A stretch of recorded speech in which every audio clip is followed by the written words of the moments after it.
अस्सलाम वालेकुम एवरीवन। इस वीडियो में हम बात करेंगे KC100 इंडेक्स के बारे में कि मार्केट की परफॉर्मेंस कैसी रही। और आज जो है मार्केट के अंदर काफ़ी ज़्यादा हमने नेगेटिविटी देखी और मार्केट जो है वो टेक्निकल ग्राउंड्स पे क्या लगती है और मार्केट के पोटेंशियल एरियाज क्या हो सकते हैं इंटरडे टाइम फ्रेम में और डेली टाइम फ्रेम पे, उसकी बात करेंगे। तो इस वीडियो को एंड तक जरूर देखिएगा।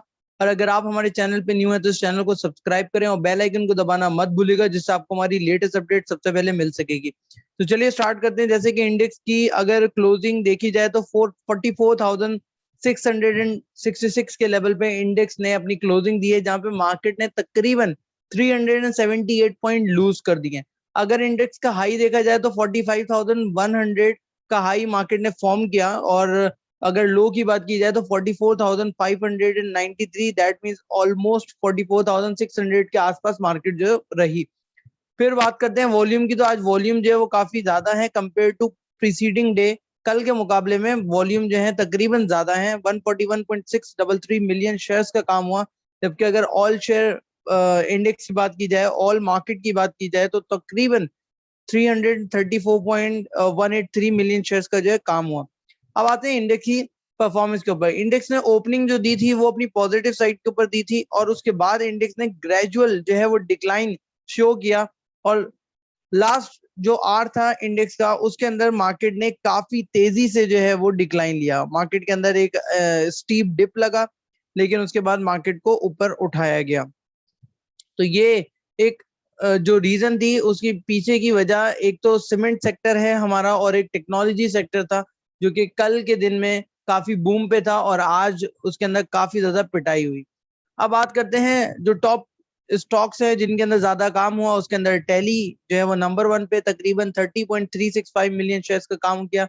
ANL, GGL, WDL, बाइको, FNEL, AVN, unity, TRG, TPL, ये वो तमाम स्टॉक्स थे जिन्होंने वॉल्यूमेट्रिक टर्म्स के अंदर जो है वो ज्यादा वॉल्यूम जनरेट किया और मार्केट के अंदर अपने आप को टॉप एक्टिव स्टॉक्स के अंदर कैटेगराइज किया।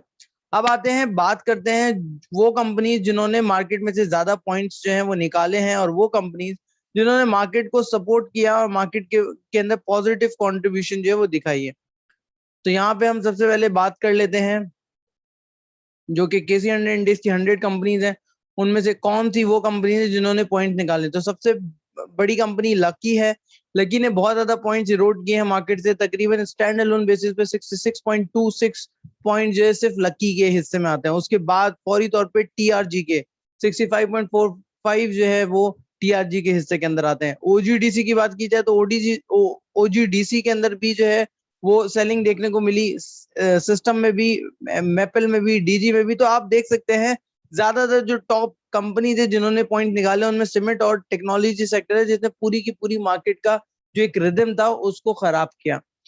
अब सीमेंट क्यों गिर रहा है, ये सबको रीजन पता है कि इंटरनेशनल मार्केट के अंदर जो है कोल की प्राइसेस जो है वो काफी तेजी से ऊपर जा रही हैं। जो क्राइसिस चल रहे हैं इंटरनेशनल लेवल के ऊपर एनर्जी सेक्टर में, वो क्राइसिस की वजह से जो है कोल की प्राइसेस भी बढ़ी, क्योंकि एक न्यूज आई थी जिसके अंदर ये बताया गया है कि चाइना जो है अपनी कोल माइंस जो है वो शट डाउन कर रहा है इन्वायरमेंटल इश्यूज की वजह से। तो उसकी बेसिस पे सप्लाई शॉक्स आ सकते हैं, जिसकी वजह से जो है मार्केट के अंदर प्राइस जो है वो एब्रप्टली जो है वो शूट करना स्टार्ट हो गई है। अब बात करते हैं पॉजिटिव कंट्रीब्यूशन की, तो मारी petroleum, UBL, HUBC, Pakistan service limited, EPCL और बैंक अल्फला, ये वो तमाम स्टॉक्स है जिन्होंने पॉजिटिव कंट्रीब्यूशन दिया। और मारी is one of the top company जिसने 73.95 पॉइंट ऐड करके मार्केट को एटलीस्ट थोड़ा सांस लेने की जो है वो लेवल प्लेइंग फील्ड जिसको हम कहते हैं वो प्रोवाइड की है, मार्केट सांस ले सके। अब आते हैं टेक्निकल ग्राउंड पे कि टेक्निकल मार्केट क्या लगती है। जैसे कि कल के चार्ट के अंदर जो कि हमने रिव्यू किया था और आपके साथ वीडियो शेयर की थी, उसके अंदर बाकायदा बताया था कि आपको फ्रेश बाइंग जो है वो एटलीस्ट 45,400 से पहले पे नहीं करनी चाहिए।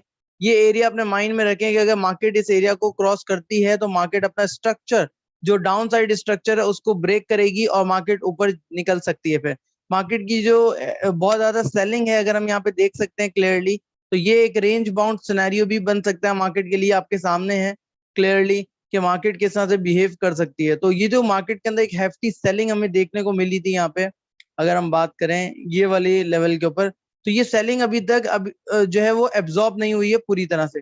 तो जब तक ये सेलिंग एब्जॉर्ब नहीं होती है उस टाइम तक जो है इसके अंदर फ्रेश बाइंग करना मार्केट के अंदर अभी थोड़ा सा इट्स टू अर्ली कि मार्केट के अंदर जो है आप फ्रेश बाइंग करें इस लेवल के ऊपर।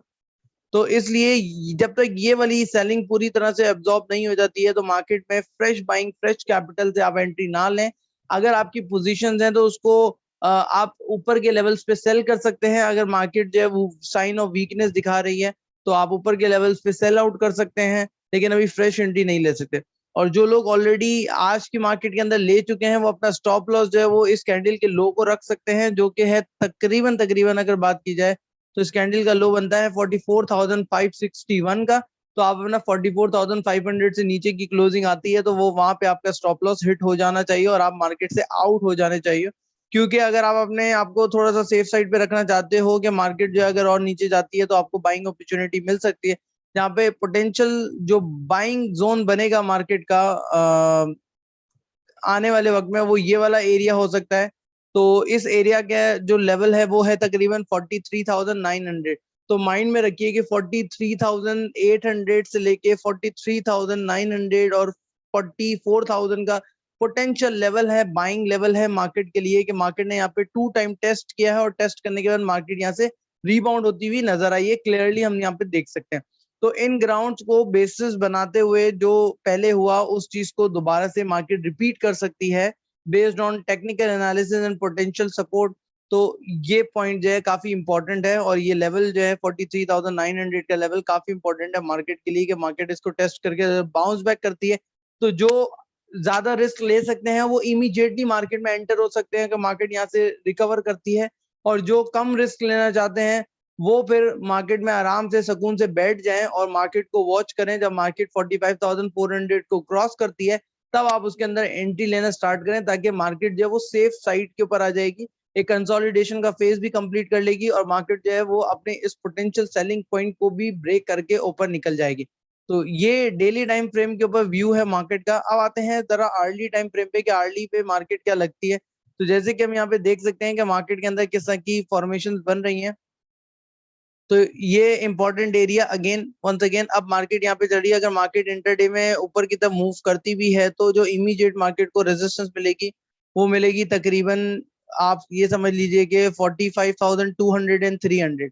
अगेन अगर मार्केट जो है वो इंटरडे टाइम फ्रेम के अंदर ऊपर निकलती भी है तो ये फौरी तौर पर मार्केट को रेजिस्टेंस मिलेगी। इसी तरह से अगर हम यहाँ पे सपोर्ट एरिया देखें तो मार्केट की जो सपोर्ट एरिया है वो ये वाला जोन बन जाता है।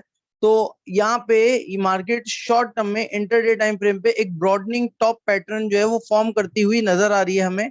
अगर मार्केट यहाँ पे सपोर्ट ले लेती है जो कि है 44,500 के लेवल को ब्रेक नहीं करती है और यहाँ पे सस्टेन कर जाती है, फिर मार्केट का जो नेक्स्ट टारगेट होगा that would be around 45,300 and 400 का एरिया, जहाँ पे हमारी पोटेंशियल और सजेस्टेड रेजिस्टेंस एरिया जो है वो भी मार्केट टेस्ट कर पाएगी और मार्केट जो है इस ब्रॉडनिंग टॉप पैटर्न को जो है वो कंप्लीट भी कर पाएगी।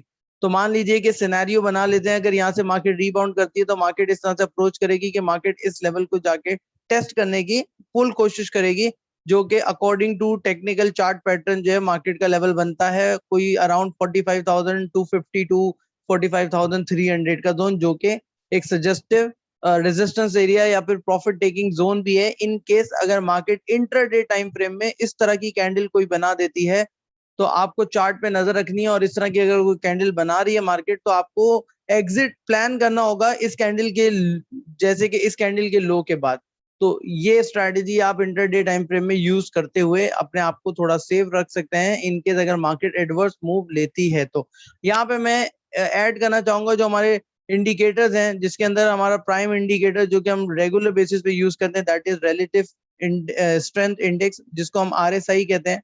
तो अगर हम यहाँ पे देखें आरएसआई को तो आरएसआई जो है वो डिक्लाइनिंग साइड के ऊपर जाती हुई नजर आ रही है, that mean momentum is losing, momentum lose हो रहा है। प्राइस एक्शन भी ये चीज को सजेस्ट कर रहा है कि मार्केट जो है वो नीचे की तरफ जा रही है।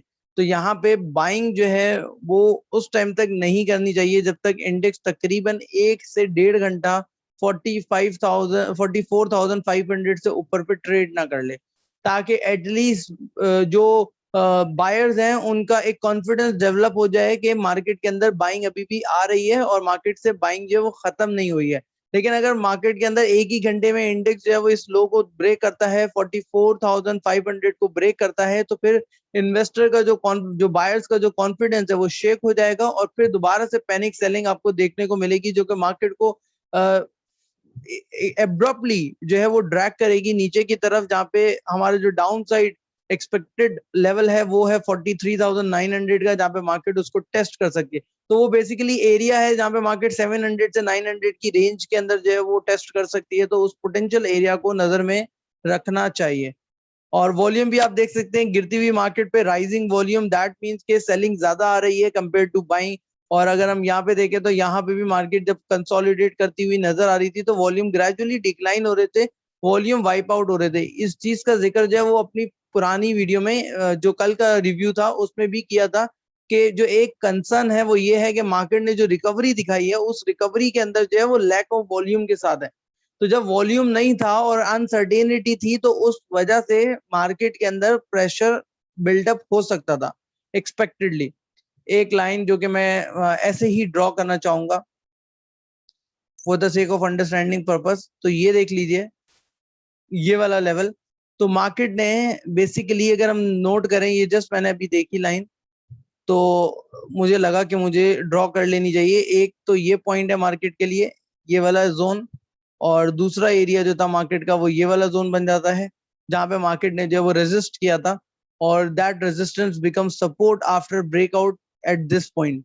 तो अब ये यहाँ पे अगर ये मार्केट 44,500 के लेवल को सस्टेन करती है, अगेन मल्टीपल सपोर्ट लाइन भी सजेस्ट कर रही है कि 44,500 is the key area for intraday basis के मार्केट को वो सस्टेन करना चाहिए। अगर मार्केट सस्टेन कर लेती है तो it will be good for market. अगर मार्केट सस्टेन नहीं कर पाती है तो डेफिनेटली मार्केट दोबारा से इस ट्रेंड लाइन को ब्रेक करके नीचे जा सकती है, जहां पे मार्केट के अंदर प्रेशर देखने को मिलेगा। तो आपको अपनी स्ट्रैटेजीज जो है वो उसी हिसाब से बनानी पड़ेंगी। अगर आप मार्केट बेस्ड स्ट्रैटेजी के ऊपर काम करते हैं, आप वो स्टॉक्स को पिक करते हैं जो कि मार्केट के साथ हाईली कोरिलेटेड है, तो आपको उन स्टॉक्स को बहुत ही ध्यान से पिक करना होगा ताकि आप अपने कैपिटल को भी प्रिजर्व कर सकें, बचा सकें और साथ में प्रॉफिट भी बना सकें।